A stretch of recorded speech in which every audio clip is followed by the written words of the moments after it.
Good morning. It's Saturday, April 25th, and we're going to be talking today about the Stoic virtue of wisdom and a very critical component of that, which is found in the daily Stoic prompt of, am I willing to admit when I'm wrong?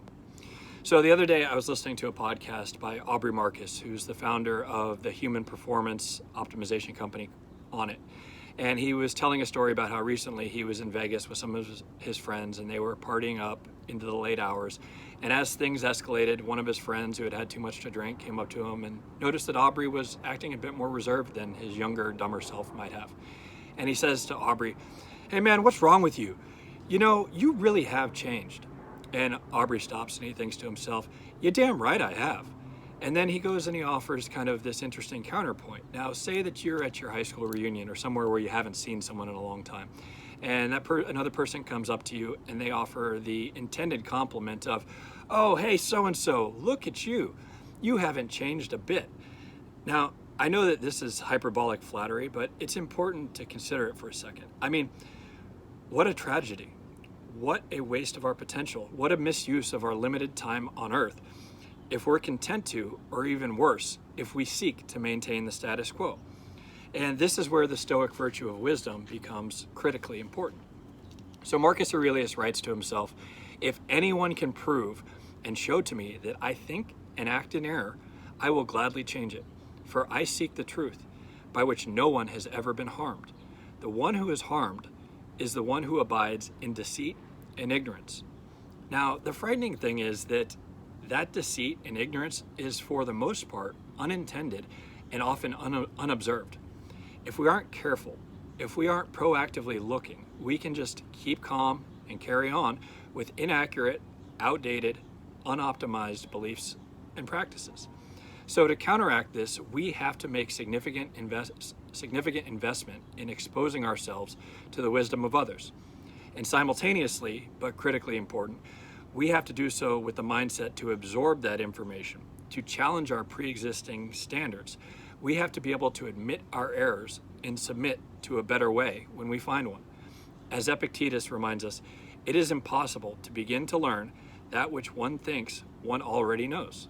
So we've talked previously about having a fixed mindset versus a growth mindset. And I've acknowledged that I was firmly entrenched in the fixed mindset camp for most of my adult life.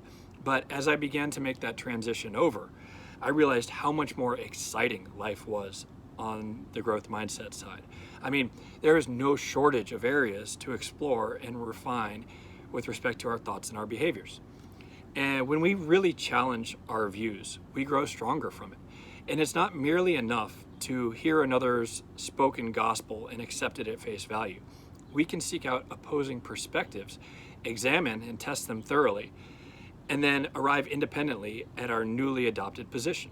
I mean, this is Hegel's triad concept, in which you have two diametrically opposed ideas, the thesis and the antithesis, which come together to form a third idea, the synthesis, which is newer and even stronger position that's better for having incorporated elements of the two previous viewpoints. So here's the great thing. This is a never-ending iterative process. As we grow and we age, we have the opportunity to continually refine ourselves by incorporating newly acquired and tested wisdom into where we are and what we need at that point in our lives. So here are some things to keep in mind about this process of growth and optimization. Number one, identify the areas that you want to develop. Number two, be honest with yourself about your starting point and your willingness to be open. Number three, find your tribe of mentors who can provide you with that wisdom. Are you looking at a diverse enough set to pull that wisdom from? Number four, take note of the short-term changes and responses. Use a journal, use a habit tracker, talk to a friend about the differences that you're observing. Number five, assess the efficacy and results based on trends and longer-term performance.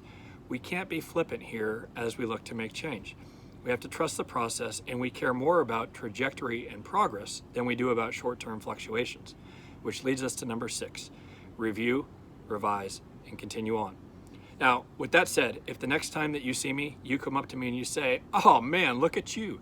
You haven't changed a bit." Now you can be sure that I'm going to go home and figure out exactly what I'm doing wrong and identify that next phase to continue on my path of evolution. Hope you have a great one.